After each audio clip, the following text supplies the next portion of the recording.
I didn't want to start this podcast laughing, but I have a very special guest with me today. And as the timer is counting down, going 3, 2, all I hear is, I'm nervous. I'm nervous. No, I love it. So, guys, welcome to another episode of Morning Tea. I have someone very, very special with me. Her actual name is Sarah, but I have a hard time calling her that. I call her Slate to anyone and everyone that I talk about her too. But Sarah, I almost called you Slate again. Sarah, okay. Say hi. Tell them about yourself. I'm stoked to have you here. I'm literally so honored when you asked me to be on here. I was like, this is my first ever podcast. That's why I'm so nervous. I'm like, are you kidding me? But also like so honored. I'm like, I am so excited. I love talking with you. But I'm Sarah. My name's not Slate. You can call me Slate though. I think Slate's such a badass name. I have a social media management company called Slate Social Management. It's not my name. It has nothing to do with my name. When I was making Slate, I was like, I really want it to be not around my name, because if I ever wanted to grow my business, I didn't want it to be connected with my name. But it's also like my name is Sarah Maxey, SM, and like I really wanted it to start with an S, because like social media, social management, like I love that. So then I was like, what's S words, whatever. And I love Slate. And I don't even know. I was literally in a tanning booth or a tanning bed or whatever. And I thought about it. It just like downloaded in my brain. I was like, it will be called Slate. I don't know. I don't even know what it really means. I love it. I think of like the slate of like a action, like yeah, so on brand for me with modeling and all that kind of stuff, and just like content creation. I think it's perfect. So I own Slate Social Management. It's a social media managing company business. It's just me right now. And I do like content creation, of course, social media management, strategy, email marketing, blogging, SEO stuff, the whole 9 yards, anything social media management wise, I do. What else should I say about it? You're just a bad bitch. Bad bitch. I love you. So how I initially found Sarah is she actually, a friend of mine, she owned a salon right here in like Colorado and Denver and ish, I guess. You know what's so funny? For me, this entire area is Denver, but I'm aware it's also like Boulder and Colorado Springs, but to me it's Denver. That's really like, even from being up north, like literally I'm only like from like an hour away from here. Down here was always Denver. Like everywhere around here, Littleton, all that stuff, Denver. Because I didn't know. And to everybody else, it's also Denver. So you're okay. Yeah, to me, I'm like, I don't know. This portion is Denver. So, but I have a friend who owned a salon. She eventually ended up selling it, but Sarah worked for her, did social media, and like did all the things. And when it came time to that, I was like, oh my God, I moved. I need a new photographer, all these things. Sarah was recommended. And I was like, fuck yeah, like, let's go. And if you've seen any photos on my page with the big morning hair spray paint in the background, or me in my big white skirt, or honestly, my favorite is in my highlight bubbles of me with the Wednesday Addams shirt where I'm standing like head cocked. Still, that might be my favorite picture you took. Like, working with Sarah was such a wonderful experience, because if you're an awkward baby, because I think people are like, oh my God, Ani, like you're so good in front of the camera. I'm like, because I had to learn. Do you know the first photo shoot I ever did? Professional one, right? The photographer didn't know that I'm an awkward duckling, and she was like, okay, pose. And I went, pew pew, and did finger guns. And I go, what do you want me to do? Yeah, that's so bold of the photographer just to like pose. Like, you pose! Damn, bitch! Yeah, I don't know. Right? That's crazy. No. It was, but at least now that you've worked with me, you can see I've grown a lot. I'm a lot better than finger guns now. No, you're 100%. And I am also a natural, or like a awkward duckling. I am the most awkward person socially and just in general, which is crazy because I model professionally. So, but because of my awkward side and just like being able to like communicate modeling into like terms of like, if I didn't know how to pose in front of a camera, like this is what I would tell myself. Like I can speak directly to people that have no idea what they're doing in front of the camera. But you were so easy. Like you were natural and you're beautiful. It was so great because you would literally like go up to all the things, those damn boxes we had, and you're like, do this, do this, do this. And I'm like, ooh, she made that look easy. And I know I am not, it's not gonna look that cute when I do it, but we're doing it. So I literally loved working with you. And guys, here's something crazy. If you follow me on social media, you'll know that recently I posted in my stories that I was like, I'm hiring a social media manager. This is my onboarding, like blah, blah, blah. And it's so funny. I think y'all misunderstood it and you thought that that onboarding was for me to send to a social media manager. No, y'all. That was Sarah sending it to me. I'm to the point where I run 3 accounts. It's a lot, and I want to be able to be sure to have the space and time to give my students that are inside of the content coven like all the time, attention, and love and education they need. And with me leaving town and leaving the country for weeks at a time, I needed help. And I was like, you know what? And here's so funny because like you don't know this, but one of the reasons that I decided to go with Sarah is because I know there are large social media companies, huge, and that's fine. I didn't realize that if you generally go to a larger social media company, the person you thought you hired isn't actually the one doing your social media. Oh, no, not at all. That blew my fucking wig back. And I don't know why I was shocked. I don't know. I was talking about that to somebody else the other day about it's crazy. A lot of major companies and just a lot of people like think they're going the professional route to hire like more of like a corporate setting social media agency, like this like big marketing agency, because they're like, wow, like it's like 15 grand, 10 grand for social media management. Of course it's going to be great.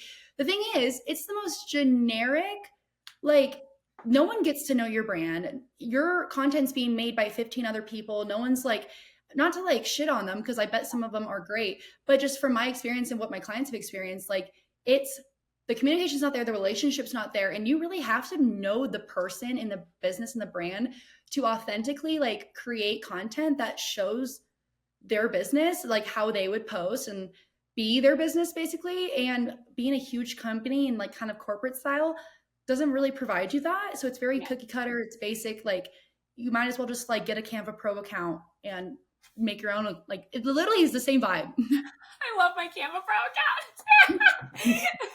Canva, I'm a slut for Canva. But yeah, but that's one of the reasons I decided to go with you. Like we had already worked together. We vibe. Like I think we were on this call probably 20 minutes before we even started filming, just chit chat. And then all of a sudden I was like, wait, yeah, we have like a podcast to film. My bad. Let's reel it back. But that was something that, and I'll be honest, like it's hard. Anyone who knows me knows I'm a total control freak. And guys, at first, I'm such a fucking psycho. I was like, okay, Sarah, I'm like, let's work together, but I'm gonna write it all. I'll write it, the topic, I'll write it, and then you post it. And she was like, yeah. She didn't outright tell me no. I could feel that she was like, this bitch, like, this bitch, like, that's not. But no, it's fine. But and then I was like, you know what? Why don't I just? It's my rule of like, just because you can do something doesn't mean you should have to. And I'm like, just let Sarah do her job. And now like we're past the onboarding. We have our call next week to do all these things. And I'm so stoked. So like, let me ask you, like, as a social media manager, right?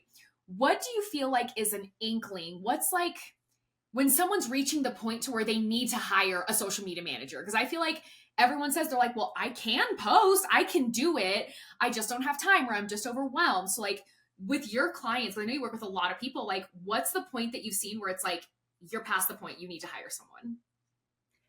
Really, the one indicator, honestly, it's never a certain point because some people start their business and like the sooner you get a social media manager, the better. You could even not even have an account ready yet. You're like, I just bought my LLC. And I've had people do that. They came to me, they're like, we don't have an account yet. Like, I'm ready to set it up. And that is the best because your foundation is just set up from the get-go. Your account, like it just hits the ground running. There's a strategy in place from the get-go. So it really is just whenever you're ready. I do think like there's a couple things that if you are maybe things that make you not ready for a social media manager, and it could be budget, definitely budget. It is an investment. That is something like you can't really, grow your business without any investments in general, especially if you like have capacity, like you have to grow your capacity to be able to grow. But the thing is, so yeah, if you're ready to invest, and if you aren't ready to take like let people have control, and that is a hard thing, and that's not just you. And honestly, when you told me, and the thing is, you're so different. It's you also know your shit, like you know what you're talking about, you know what content. So it's like not like a normal like business owner that like does maybe just does only hair. And she was like, no, I would know what I want to post and be like, girly, I love your post ideas and we can mix them in, but like there's certain things that we want to post to be strategic.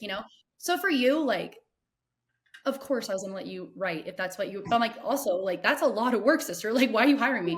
But also, I'm like, we'll figure it But the thing is, like, every account is so different. Every business is so different. That's why my like business, like my services are so personalized because I have some accounts that are like, I only like talk to the like business owner like once a month and we meet and we go over things, we look at content, and we edit and improve it, whatever. I have clients that I talk to and I send their content weekly or bi-weekly. It really is just depending on whatever is like needed and supported for the client. But back to your question.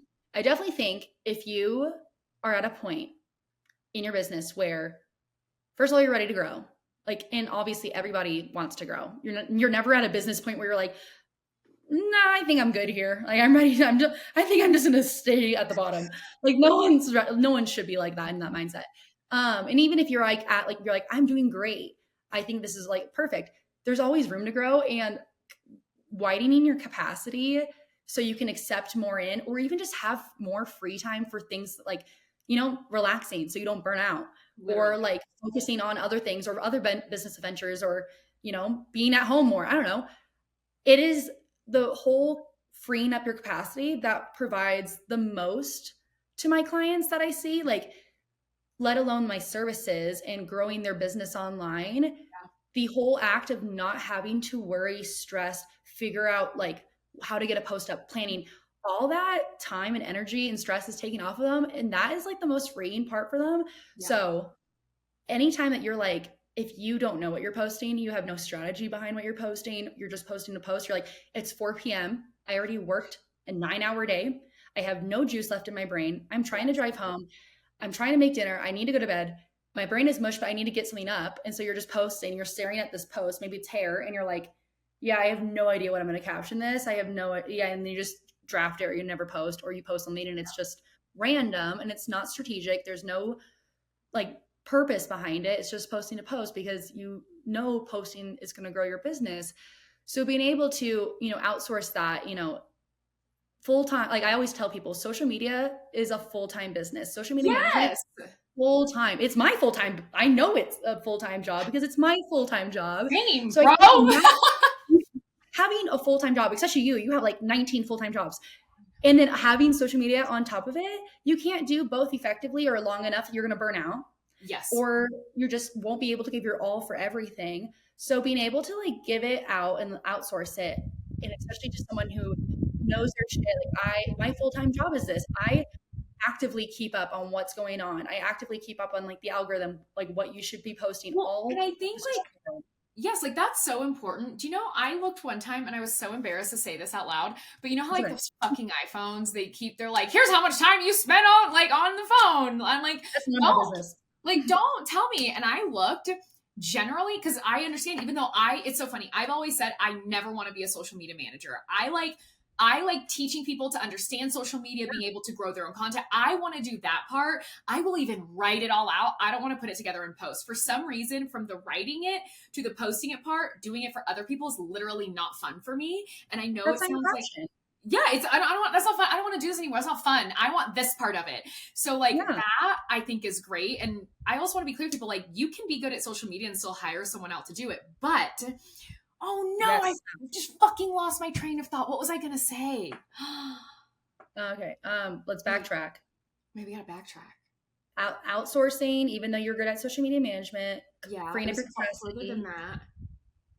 It was literally based off something that you were saying. Full-time job, iPhones. There we go. Okay. Holy, but I bet someone's going to be yelling, iPhone! That's where you were at. But literally, because it takes a lot of work to be constantly up to date on what Instagram is doing. Someone literally, they were like, this is harder than having like a narcissistic husband. And I was like, I don't know how to respond to that. I'm so sorry. Like, I don't want to laugh, but do you need to therapy, or do you need social media services? What you need to talk, baby? Because you can go on my DMs. Like, it's cool. Yeah, my DMs are open. Literally. But my iPhone was like, you spend 20 hours a week on Instagram. Given that's me posting on 3 accounts, and me doing research and fucking watching Maxey and then finding trending audios because I send that out in my emails. Like, it's so much. But I was like, 20 hours? That's already a part-time job, not including everything else that I do.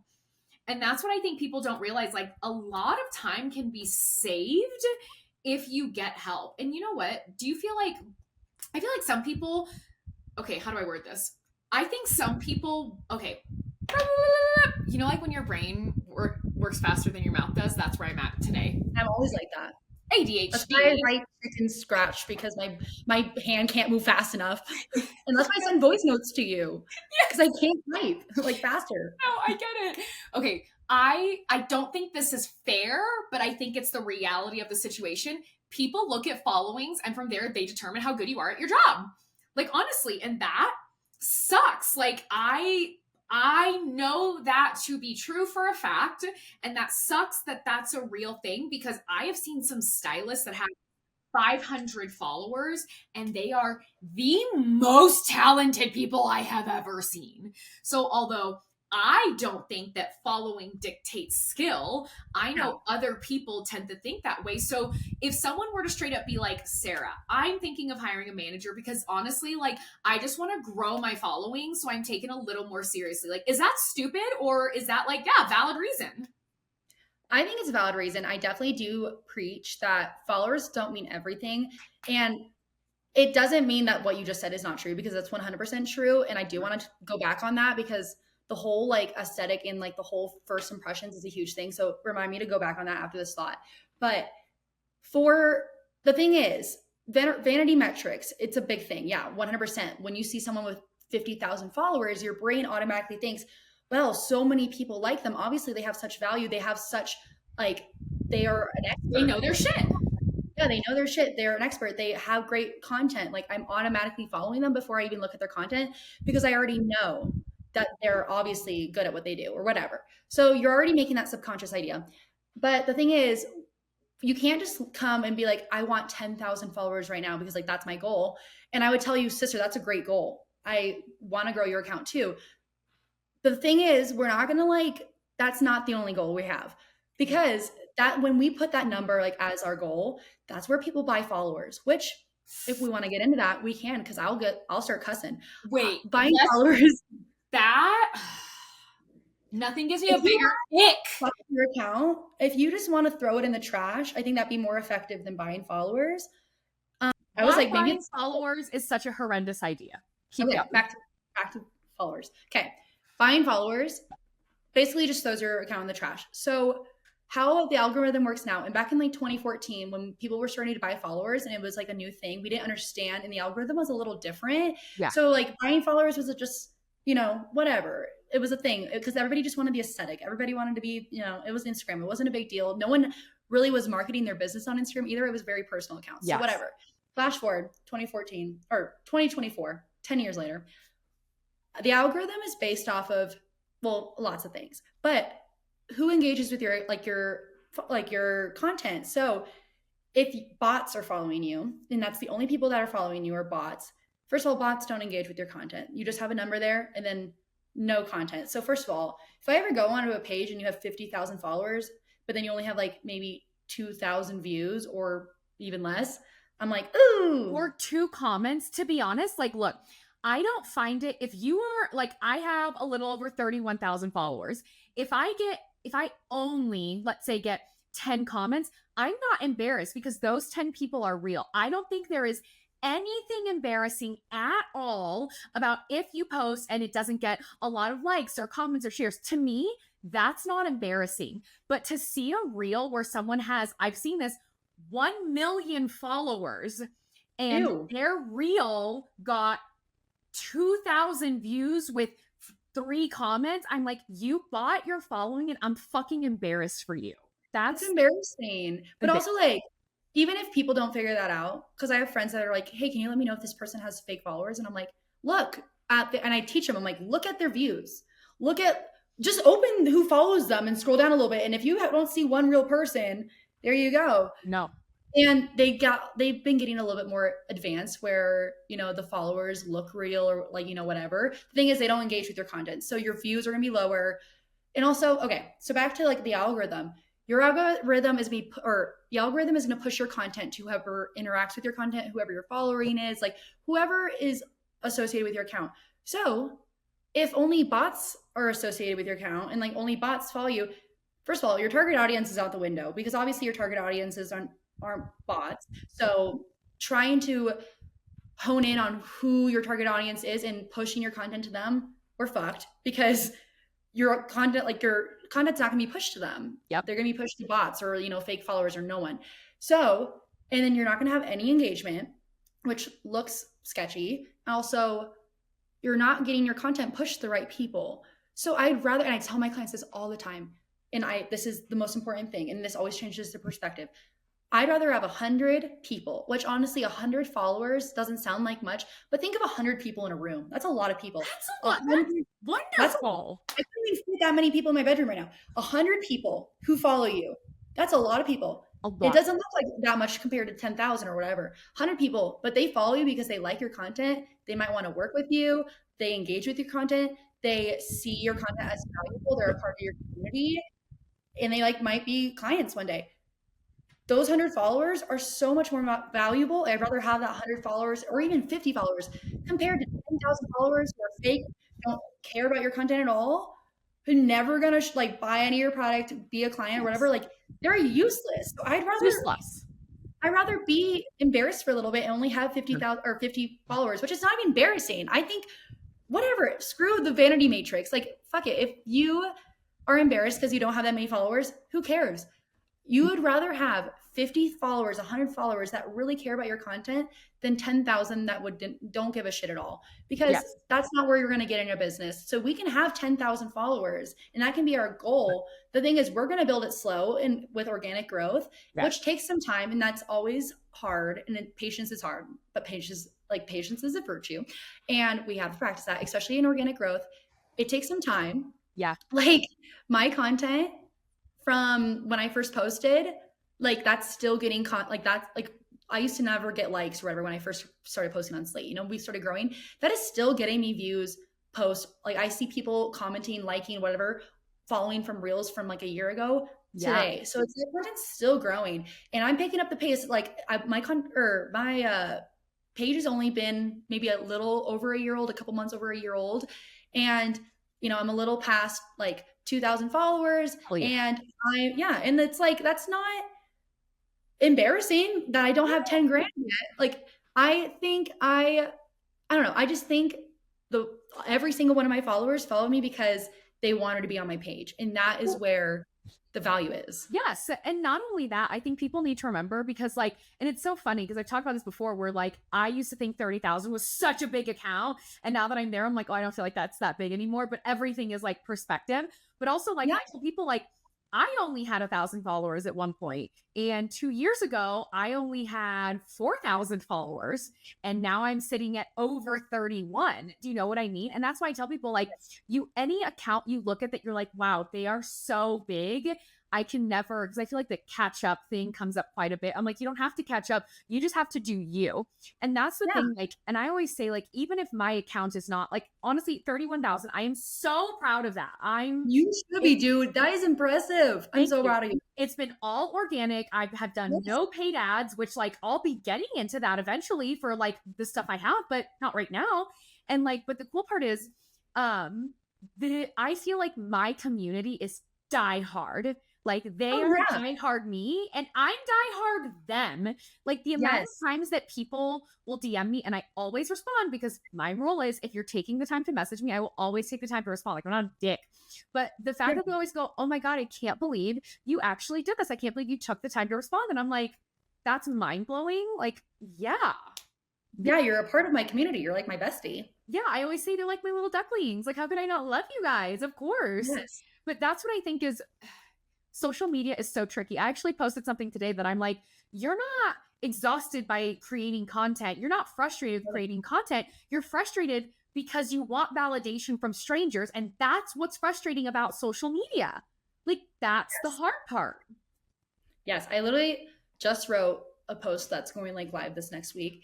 And it's all about, it's very cheesy. And I claim that it's cheesy, but it is really about authentic, being authentic to you, it being you. And honestly, I'm going to be I always am very, I own up to this. When I started Slate, I was a baby. Obviously, I just started my social media management business. I didn't really know, like I was learning as I was going. Like I had a lot of background because I did social media management for a while, but I was learning. I, wasn't authentic to myself. I thought I needed to fit in. I was posting things that I thought other people would like. And that's why I feel like my content also, like I needed to learn and like figure out what my audience really wanted to see. But as soon as I started embracing my differences, being truly who I am, posting content that I like and that I know my followers will like, that's when I started picking up the pace. And once you start picking up the pace, it's just a snowball effect. But the thing is, copying other people, being like other people, trying to get their validation, trying to fit in, literally is hurting your account because, and this is where the cheesy part comes in. And it's like some Pinterest quote that I would have put in my bio when in 2014. It's like, no one is you.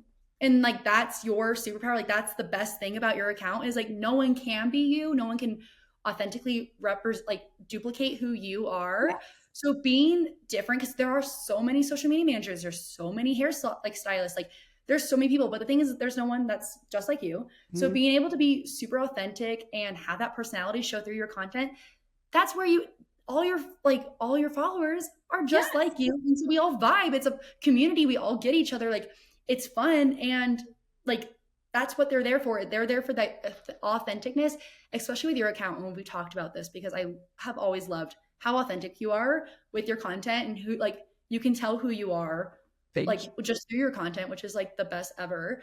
And it makes people feel safe. It makes people feel like they can be exactly who they are as well. It's like a safe community.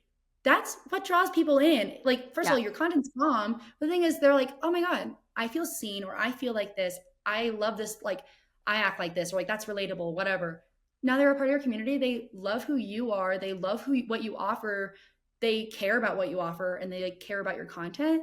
So that they're engaging, they're buying, they're following, whatever. Mm-hmm. That's a true follower, not whatever the bot is, Yes. Well, and I always say, because when talking about this, I'm like, you have to post things you like. And I feel like I have to put an asterisk on this because I know you stylists listening right now, you're gonna be like, well, I like pictures. That's not what I'm fucking talking about. What I'm talking about is like, look, I always say you still need to work with the algorithm. The algorithm, I always say, it is not your enemy. I think it's fascinating. People are like, Instagram hates us and they don't want us to get views. I'm like, do you realize that their entire billion-some dollar platform dies if you don't get views? Like literally it all dies. So I think that's not, no, they want you to succeed. They just don't want to, sorry, I'm talking over you. They don't want, the people that say that don't want to admit that they, aren't posting good content, or they're out, like their strategy's not very good. Their content's not good and no one wants to see their content. It's not the algorithm's fault. The algorithm wants you to succeed.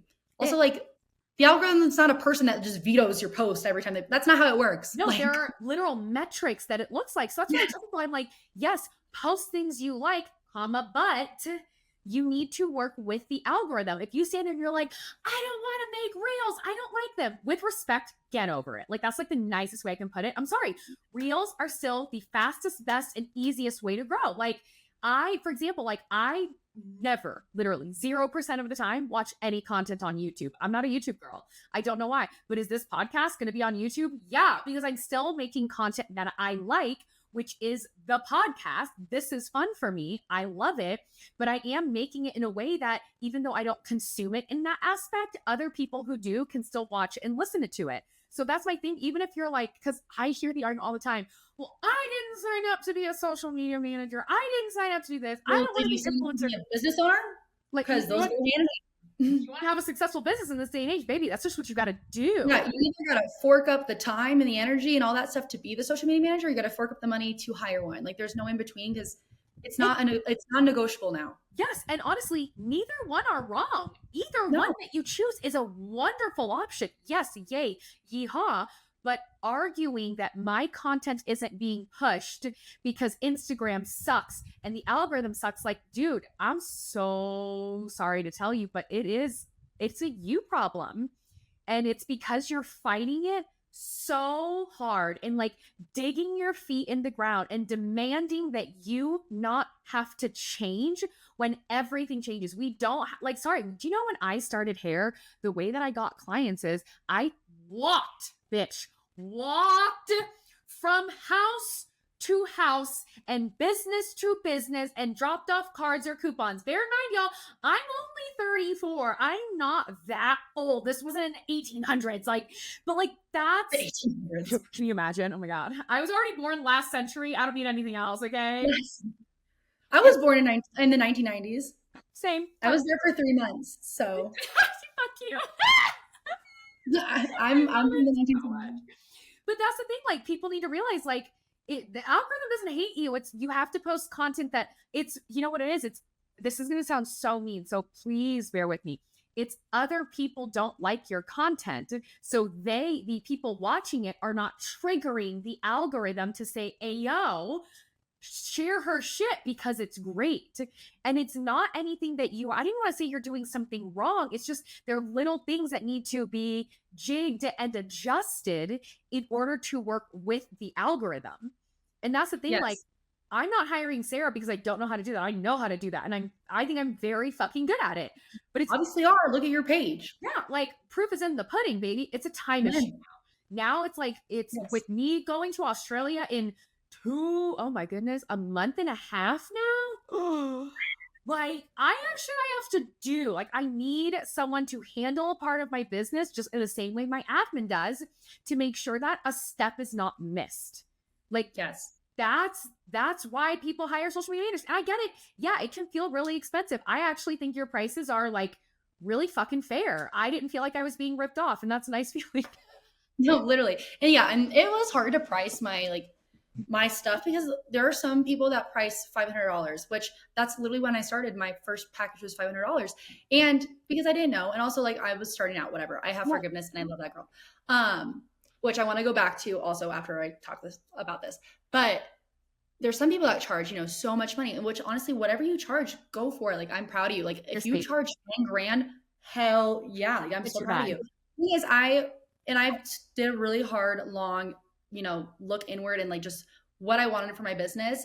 And currently, and it's not that it's not going to change because I update my pricing all the time. Like I update my services all the time because things change, the algorithm changes, social media changes, needs changes. I learn new things and I'm always adapting, and I'm about to talk about this too, but I'm never one to say like I was wrong or like I wasn't wrong or like I'm not going to continue learning. Like that's part of my job. So updating my services, yes, always. Updating my pricing, yes, always. But right now I have my pricing very fair because I'm not really looking for the clients that are the top level, like corporate things where they're about to, like, they have a whole, 10 grand a month for posts, very corporate, very, high budget, which like, I would love to be making 10 grand from one client a month.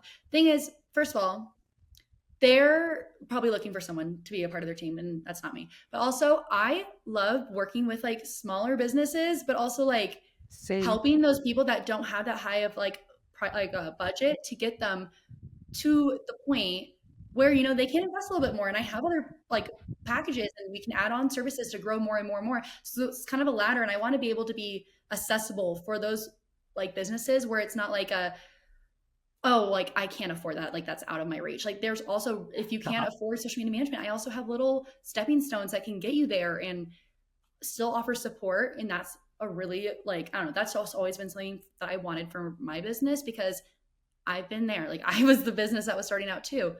But also I want to rewind. Yeah. Just real quick about, I forgot. Let me think. What were we talking about before this? Oh, selfish content. Okay. Back here. Yeah. Okay, pulling in. There's a big difference between selfish content and posting content that you love. And there's a very fine line because, and I'm the biggest, like I'm allowed to say this because when I started Slate, I was posting content that, was selfish. I was posting content that like, I was just trying to fit in. I didn't really know what was going on. I was trying to find my feet, trying to find branding. Maybe I even copied other brands before, and that's my own fault. But the thing is, and like, I own up to that. Like that was not, like that obviously did not get me followers or anything like that. So selfish content doesn't serve your audience. When you're making content, think about here, okay, this is where the posting content that you like, think about what content you like to consume. And honestly, you're probably gonna have to think long and hard because the content you like to consume is probably not just one hair picture, which, maybe you do like looking at hair pictures once in a while, but that's not the content you watch or the content you follow. Like you love those reels, or you love interactive carousels, or like the ones with like really good hooks, like look at what content you consume, because also your followers are like kind of a reflection of you. They love who you are. So they're going to have some kind of correlation with you. So they're probably going to like the same kind of content. So think about what content you consume, what draws you in, like what fact, like if you're on your For You page, what content, like what posts are going to be like clicking on to read. And then what, like not being selfish, providing content that has value, has entertainment. It's not just easy content to post. No one's going to want to watch a reel or swipe through a carousel if it's just shit. There's nothing there. There's no like, it's not entertaining. No one's going to watch you. And that's not going to trigger the algorithm to show it to more people. Yeah. So you can post content that you like, but it's not the content that you like because it's easy, because it's not really supposed to be easy. But if you can get in the rhythm of finding content that you're passionate about and you like posting, or you feel lit up when you're posting it, or you see it on your feed, maybe you're not posting it, maybe your social media manager is, that's when social media is fun. And that's where that flip it like is switched in your brain to where I hate the algorithm like fuck the algorithm. And it's more of like it was a me problem. I wasn't posting content that my audience liked. And now that I'm posting good content, like things are rolling in. I have a community, and I love social media, and I love opening my Instagram app and seeing a community there and interacting with them. Yes. Do you know what I always say? Because I've spoken about selfish content before. I always say selfish content to me feels like, it's like, hey, look at me. Look at me. You should buy this thing. Look at this thing I have. You should buy this. Look how great I am. Are you looking at me? Are you buying? Are you DMing me to buy? Are you commenting to buy? Are you clicking that to me is selfish. You are not providing, you're not pouring into anyone else's cup. You are asking everyone to pour into yours when them bitches have empty cups too. You don't think everyone else is fucking exhausted and broke as shit? Like, that's the world we live in right now, bro. Yeah. So I always say like I actually received the most amazing compliment today to my DMs, which is very relevant to this, but I was talking to a girl about like what I'm doing with morning hair and bringing an extension method and education I want to bring in, which like, and so I was telling her, I said, I want to make sure, just like you said, that what I have to offer is accessible to everyone. I want it to be, and I sometimes like don't want to say like budget friendly, because I don't want it to sound like my shit is cheap. It's not. It is cheap. Good. It is so good, but I want to make sure you're not selling a kidney or your first kid in order to be able to afford anything that I have. And what she said to me, and she was like, oh my God, she goes, Ani, what I love is you provide so much value that I don't have to pay you for anything in order to grow. So if I don't have the money, or if newer artists don't have the money to invest, I can still go through your page and learn so much. And she goes, and I still do that. She goes, I'm aware I don't interact a lot. Sorry. And I'm like, I don't care. If you're getting value, like I'm a happy baby. Don't worry. But she's like, she's still watching. You're still giving you views. Thank you. And so she was like, so she goes, there'll be times where I'm like, oh, what was that thing Ani said about this? She goes, I will literally scroll through your page until I find it again just to rewatch. And I was like, you don't know how happy that makes me. I was in a mastermind call right before we started filming. It's so cool. And I literally told them, like, for me, community is everything. That's why I made the Content Coven. That's why the Content Coven has its own community. That's why Morning Hair is like so eclectic and weird, because it's a vibe. It just brings in a different kind of like person. It's so cool. And I said, but if you take away the community aspect for me, it's not worth it anymore. If I can't sit and talk to all these people and jibber jabber and what kids say, yap about social media and all these like fun things, I know, like, it's not worth it to me, because without the community, like, it's not fun for me anymore. You know what I mean? So the fact that someone said, I could never give you $1 and still learn so much, I think some people might be like, damn, but I was like, thank you. Like, that's the best compliment. Cool. That's fucking rad. Cool. And I feel like that is what people need to get in their head. When you are making selfish content, you're saying, hey, give me money. Pay attention to me and give me money. When you are making content that you love, that serves other people, they are finding value in it, where they're coming in and saying, hey, thank you for this. Wow, that was helpful. I loved it. And that, to me, like, that's the fun part of social. The fun part of social media is being social. That's literally my favorite part. That's putting the social in social media. It's supposed to be social. Especially, I always tell my clients, and I just preach this in general in my content, having a community, like it's community over following. Yes. Community is always like the 50 people you'd rather have than the 10,000 followers. Like our goal maybe shouldn't be to have 10K followers. Like, that can be an overall goal. Yes. But maybe one of our goals right now is to grow a community and grow, like, that's where the brand awareness comes from. That's where that value is provided. And the vanity metrics, like followers, will come in naturally. You won't even have to try, force anything like that. It comes naturally when you build that. So it's like, that could be our overarching goal. But the thing is, like, the action steps and the smaller, like, short-term goals, which is kind of long-term as well, is growing a community. Yes. Because that's what they want. And also I wanted to touch on your value in your content, because 100% adding value is like, I also like, especially for your page. And you give so much value, especially like for like my content. I give value and I give tips out. Like I always share, like, I share a lot of educational content because a lot of people, want to learn from me, because I offer like advice and like very like educational content. I don't know. But the thing is, they can have all that all day long. And I'm not scared to give all that away and teach people, because at the end of the day, they can learn everything they want. They can put in the time and the effort, but when they burn out or they're tired or they have no capacity left, they're going to have to still hire me. And so the thing is, like, I can teach everybody, I could literally train anybody to do what I do, but unless they're going to put in the time and the effort, they're going to still need me. And that's not like, I'm not insecure about teaching that. No. Also, I wanted to rewind. I have so many rabbit holes I could go down right now, but this is the one I want to go down, because this like really helped me change my perspective on marketing and just selling and just content in general that's not selfish.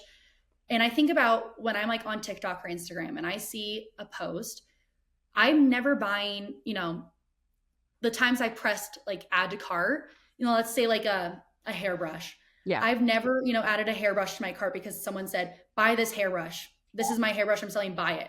I buy the content or I buy the product because I watched some video. I don't even know who's selling it or whatever, but they're talking about, oh my God, I love this hairbrush. It changed my life. Like, look at my hair. Like, this is so good. This is how I use it every day. And this is how it changed my life. And this is the value it provides to me. And I'm like, well, shit, I have those problems. I have tangly hair, or I have a lot of hair and I need a good hairbrush. This one's like kind of affordable. You love it too. Like, I trust you because I don't even know who you are. I don't know who sells this hairbrush.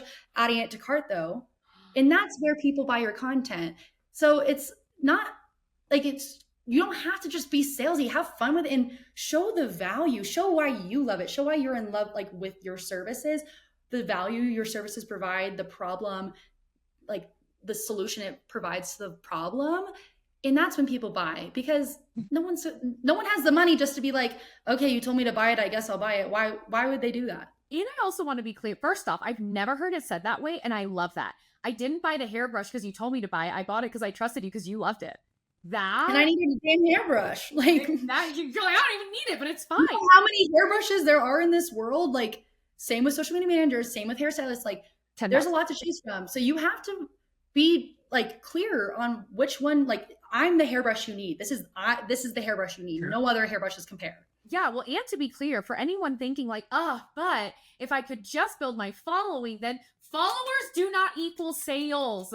They do not equal sales to be in your chair. They do not equal sales for a course. They do not equal sales for private one-on-one calls or for a product base. Followers do not equal sales. I am 100% sure that there are people with way bigger followings than me, and I made a lot more money than them last year. Because, like, at first and foremost of everything I do and post and decisions I make, I've never had thought of how can I make more money? I'm like, what do my followers need? And what can I do to give them what they need to help? And that's honestly what has made me so successful. And I'm not saying money's not important. Put the pitchforks down. I know money's important. We need to live. We need to eat. But, like, if that's your first thought, it's a problem. So let me ask this.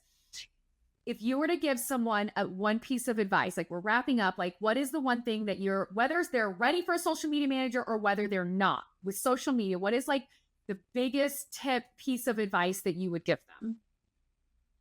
Like, about social media or about like hiring a social media manager? Sorry, I'm confused. Let's do both. Let's just start with just social media and then hiring a manager. Okay. I do think my just social media And I wish I could go back and tell my younger self as in like a year or two ago, is that you do not have to fit in. Like, you don't have to post everything that's everybody else is posting. You shouldn't be scrolling your feed to look at post ideas. Like, that's not how you're going to find the post ideas that grow your account. Sit and think about what problem your audience has and what solution you offer it. What are you like? So you do hair. Why would someone come to you for hair? There's so many hairstylists out there. Why would someone come to you for hair? Who is your audience? And start talking to them. You shouldn't have to scroll and find, content ideas. Think about and have an original thought. First of all, what content do your followers want to see? Because that's the content that's going to stand out.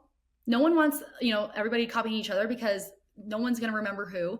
Stand out, especially if there are so many hairstylists. You want to stand out in your content, and you want your content to be authentic to you.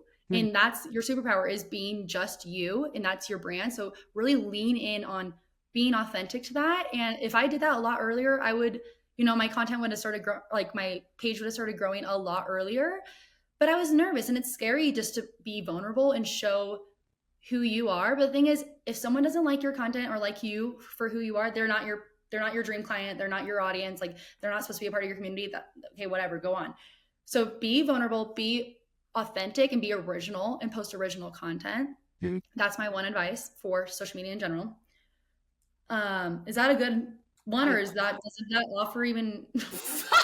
You're like, why did you restart it? No, I think it's great, and I think that is wonderful, and especially because because sometimes I hear people, they're like, oh, I just want people to buy. I don't want to have to work for it. Well, you're gonna have to, baby. Sorry, because you are not saying you're competing with everybody else, but people don't want to feel like the only reason you care about them is because of the dollars. Like that, no one wants to go away. So no, I love that. Okay, so now let's say someone's considering, they're like, okay, Sarah's kind of cool. Maybe I want to work with her. Maybe I need a social media manager. What's a piece of advice you would give them? I think start looking in again and see what kind of support you need. How can I help you? So going into a discovery call, I always ask, we go through who that business is, where they're at now, and where they want to get to. And then we talk about how I can support them. And I always ask, in a perfect world, how would this look? What would this look like for you? And a lot of them don't even think about it. They're like, oh, I don't know. I thought you were going to tell me. And I'm like, I can tell you what goes on normally. The thing is, what's most supportive? Because if you think that you could spend more time with your family, or you could stop stressing about social media, or you just, you do want to get more sales, or you want more clients, you want more money, but you just don't have the time, or you don't know how to get there. That's the reason that we get a social media manager. So think about what's supportive, what's your goal? Why do you want a social media manager? Mm-hmm. And then going in with that reasoning and that motivation, that's when you should get a social media manager. 100%. Some people just don't know. They're like, I just am tired and I don't know what to post. There's your reason. That's your motivation. Going into there knowing I don't want to post anything like that. I like taking pictures of my hair, the hair I do, and I like getting videos, but I hate editing. I hate coming up with captions, whatever. So I'm like, okay, perfect. I can help you with, getting even content, or making the content, editing the content, writing it all out, all that. I set out the scene, and they're like, wow, that is so supportive. You just don't know. You don't know until you know at that point. No. Yeah, love that. And one thing to remember, I always something to kind of remind you guys of as well. I cannot talk today. Is that just because you hire a social media manager doesn't mean it's for life. It doesn't mean you're now paying Sarah or whoever you hire until the day you fucking die. Even if for me, I'm I just have the most busiest months coming up, and I'll pull my hair out if I have to do it to myself. And it's not even that I would pull my hair up, it's my businesses would suffer. And all the progress I've made would literally be into the toilet and being flushed down very aggressively, because and that's what I didn't want. I don't want to lose all the progress that I have worked so hard to make. So do we do this for 3 months, 6 months, a year? I don't know. At minimum, we're doing 3 months, because I need help. And so just remember that, guys. So Sarah, wait, go ahead. Yeah. Sorry, I have one more thing. I'll make it really quick though. Yeah. Because this is probably a lot better than what I just said. Also, like one of the biggest issues, and that's like one thing that I meant to touch on back, like, but we went down another rabbit hole. I think finding a social media manager or anybody that works for your company, but especially a social media manager that you vibe with, like that you really feel connected to, is the biggest, that's the biggest thing that you need to look for. Because, you know, someone else can be really a great social media manager and make great content.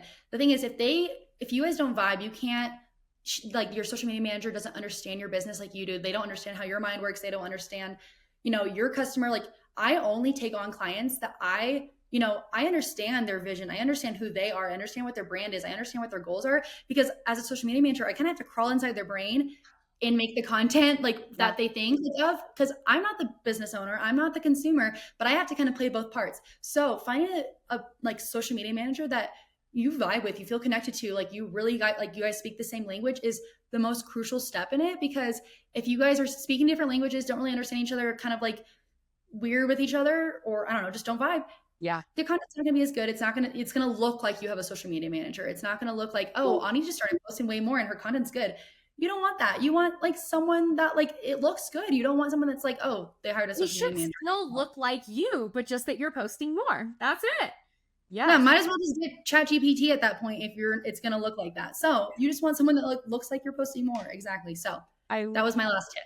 No, thank you. Seriously, thank you so much for spending time with me today. This was wonderful. I think it's important for, like, especially like my followers, my listeners, to hear from someone that's not me being like, dude, it's important, but like you don't have to do it alone. I promise you. So tell them your handle and your website again on where they can find you.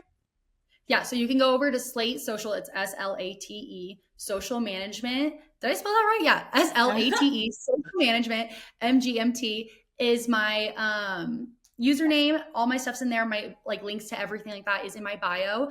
And that's where you can book a discovery call with me and get my service and pricing guide, all that stuff. That's where you can find me. I'll be over there. Love that. Thank you so much for being here. And guys, thank you for listening to another episode of Morning Tea. And remember, if you have any questions, if you have any thoughts, any concerns, if there's something you want to hear about, DM me. You can DM Sarah. We are both very, very chatty on social media. I'm chatty all the time. All the time. So thanks for being here, guys. We'll see you next week.